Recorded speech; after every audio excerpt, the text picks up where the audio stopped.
Pourquoi voudriez-vous punir une personne perverse narcissique, méchante, toxique? Tout simplement parce que cette personne vous a fait du mal. Ça, c'est la logique. C'est la logique humaine, c'est la logique des émotions, c'est le fait qu'on fasse œil pour œil, dent pour dent. Alors moi, je suis pas spécialement pour ça, parce que je considère que ça crée un cycle sans fin de violence et que ça nous ramène à la préhistoire. Maintenant, il peut être intéressant pour vous de savoir comment faire sentir à la personne narcissique que son comportement est mauvais et que vous souhaitez ne plus alimenter ce comportement. Parce que les êtres vivants, les êtres humains, et puis même les animaux, et puis peut-être même les plantes, peut-être même tous les êtres vivants, sont conditionnés à répéter des comportements ou à les arrêter en fonction des stimuli qui leur sont rendus en fonction de leur comportement.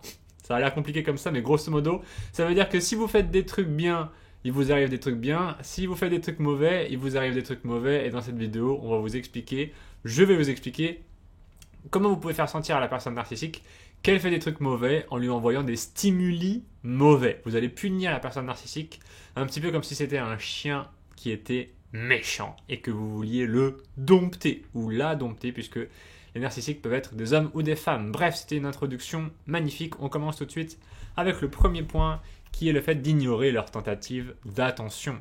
Les narcissiques adorent être au centre de l'attention et les ignorer ou ne pas réagir à leurs provocations peut les frustrer.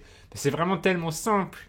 Vous pensiez peut-être en découvrant cette vidéo qu'on allait punir les narcissiques en leur tapant dessus avec des épées ou des marteaux. Non. On va en prison si on fait ça. Donc on est malin nous ici. Chez les malins, on ignore les narcissiques parce que c'est ce qui marche le mieux en plus. C'est ce qui marche le mieux. C'est des gens qui veulent absolument l'attention. Donc si vous leur refusez ce qu'ils désirent le plus, vous les punissez. Ben oui, c'est comme ça. À partir de maintenant, vous allez pouvoir utiliser cette technique et vous allez pouvoir refuser votre attention aux narcissiques. Ça peut, à certaines personnes, paraître un peu léger comme réponse. Croyez-moi, c'est excessivement puissant. C'est comme ça qu'on conditionne les gens à bien se comporter avec nous en leur donnant ou retirant l'attention en fonction de la qualité de leur comportement. Deuxième élément, réduire les contacts. Limiter les interactions avec eux au strict minimum. Ce qui peut les faire se sentir rejetés. Ce qu'ils n'aiment pas non plus. Les personnes narcissiques n'aiment pas se sentir rejetées parce que personne n'aime se sentir rejeté de toute façon. Mais ces personnes-là l'aiment encore moins parce que ce sont des gens qui ont optimisé généralement toute leur vie pour être acceptés par les autres. Ce sont des gens qui sont obsédés par le fait d'être acceptés par les autres. Et si vous leur refusez l'acceptation, ils le prennent généralement mal et ils redoubleront d'efforts pour être acceptés par vous. Ou bien ils vous ignoreront en retour. Hein. Des fois, j'ai des gens en coaching qui me disent ça. Ils me disent, Romain, là, la personne narcissique, j'essaie de lui faire des trucs dans tes vidéos, là, pour la punir, j'essaie de l'ignorer, etc. Mais elle l'ignore aussi. Et les gens, ils sont pas contents après. Ah oui, mais bon. À un moment, il faut vous poser la question, est-ce que vous voulez rester avec la personne narcissique ou est-ce que vous voulez juste vous en débarrasser? Parce que si effectivement la personne est narcissique et que vous voulez vous en débarrasser, bon bah, cette vidéo est faite pour vous, vous allez pouvoir punir la personne narcissique. Mais si votre but inconscient derrière, c'est que la personne narcissique vous aime ou soit plus gentil avec vous, des trucs comme ça peut ne pas fonctionner en fait.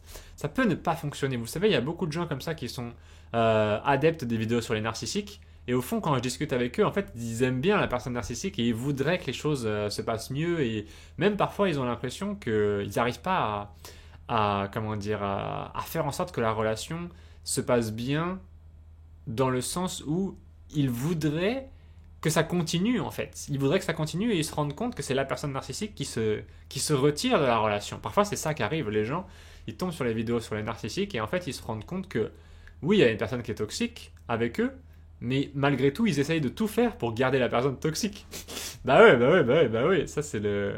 Comment ça s'appelle? C'est le paradoxe, hein. Troisième point, retirer les compliments ou l'approbation. Cessez de leur donner des éloges et de la validation. Ça, c'est ce qu'on appelle dans le langage de l'amour tout ce qui est les compliments. Ah, c'est bien, t'es le meilleur, t'es la meilleure, t'es la plus belle, t'es la plus gentille, t'es le plus intelligent, blablabla. Bla bla bla.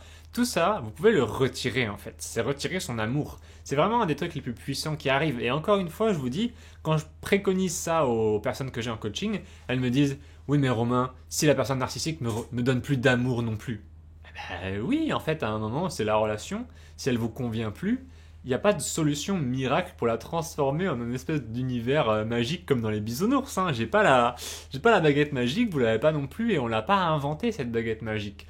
Vous avez choisi cette personne, elle est narcissique, vous l'avez choisie, vous avez décidé d'avoir une relation avec cette personne. Maintenant, c'est vrai qu'il va falloir composer avec, et c'est quelque chose que les gens détestent.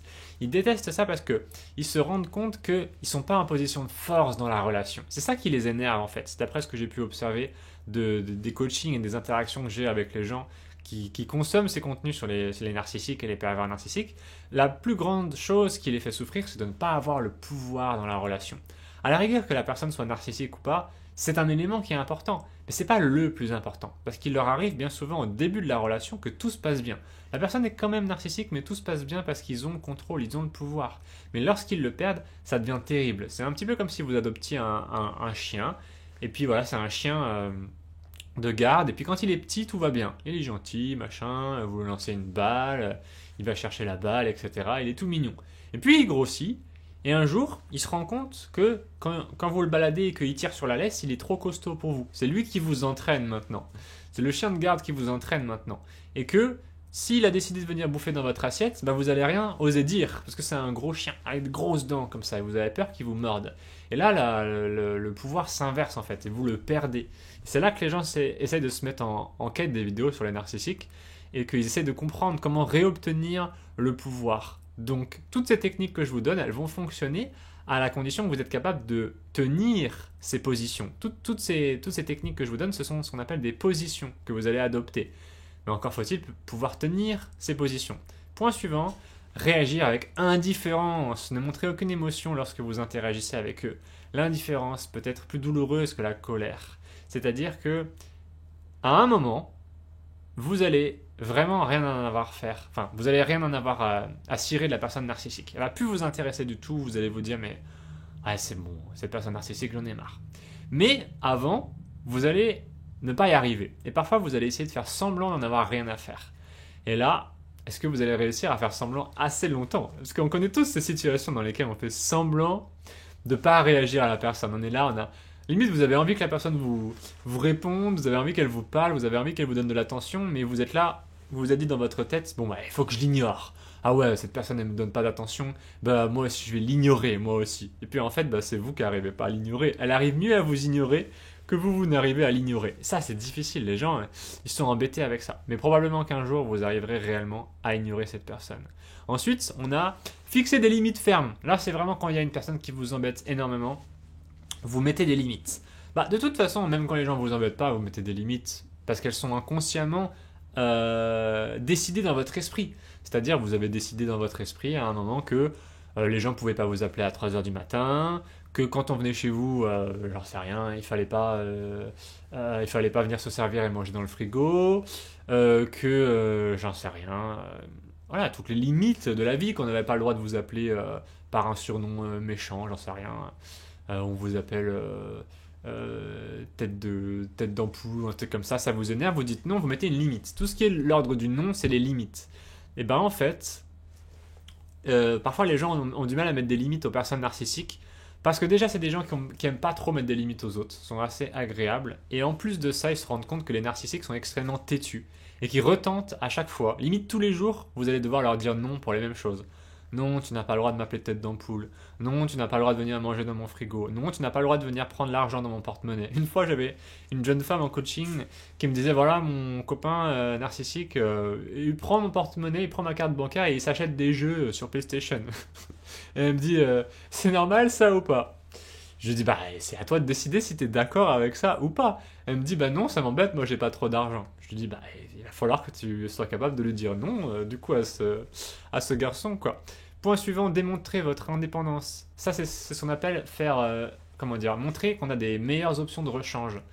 C'est très important dans la vie pour obtenir l'indépendance d'avoir des options de rechange.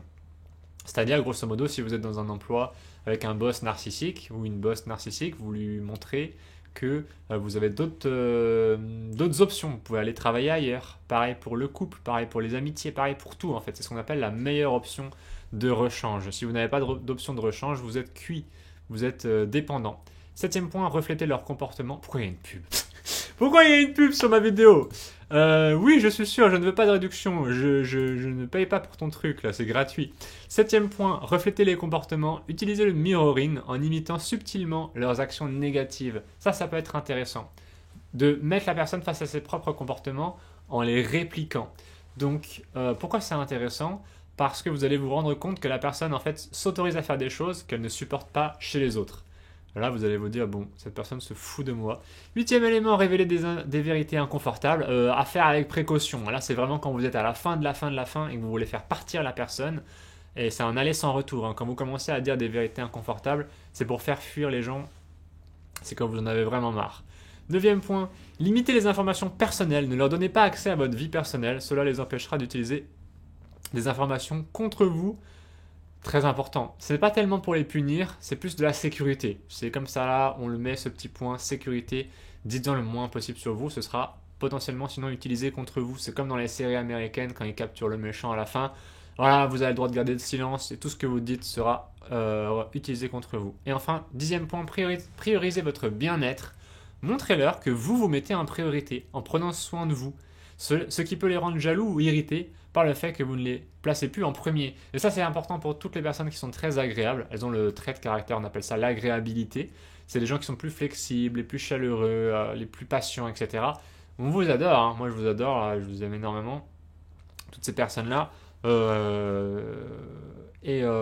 que je devrais vous dire pour vous aider, c'est que ce que personne ne va vous dire d'ailleurs, c'est que vous n'êtes pas obligé d'être aussi agréable avec tout le monde et vous avez le droit de dire non. Mais ça, il faut bien avoir en tête que personne ne vous le dira parce qu'il y a un conflit d'intérêts. Imaginez, moi j'ai quelqu'un dans ma vie comme ça qui est super gentil avec moi. Et je vais jamais dire à la personne ne sois pas gentil avec moi. Ça n'a aucun intérêt. Ça n'a aucun intérêt. C'est comme si l'autre fois j'étais allé dans un restaurant prendre de la nourriture à emporter et la personne qui a fait la commande s'est trompée. Je me suis rendu compte après en mangeant qu'elle avait rajouté de la nourriture supplémentaire. Mais je vais jamais retourner les voir en leur disant hé là, vous m'avez donné de la nourriture supplémentaire, il faudrait que je paye pour l'obtenir parce que là sinon c'est pas bien. Ils ont été trop gentils entre guillemets avec moi. C'est comme ça en fait, moi je veux derrière manger tout ce qu'on m'a donné et puis voilà. Et ben c'est pareil pour vous, personne ne vous dira jamais d'être moins gentil. Ce sera à vous de le faire.